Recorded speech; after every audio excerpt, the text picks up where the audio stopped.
aku dadi macan gembong semene gedene. Yo pancen kang luwih pantes dadi panguwasane alas ora liya ya macan. Yo kang wujud macan gembong kaya kowe.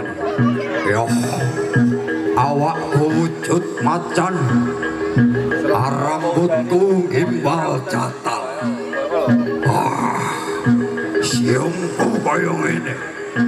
Banjur aku kudu kepriye iki, balekno aku dadi menungso karo to. Rungokno Amijaya. Wiwit dina iki sira karan gembong Amijaya. Sira ora bakal malih wujud dadi menungso yen sira durung bisa gaglak 1000 menungso. Gato kowe Amijaya.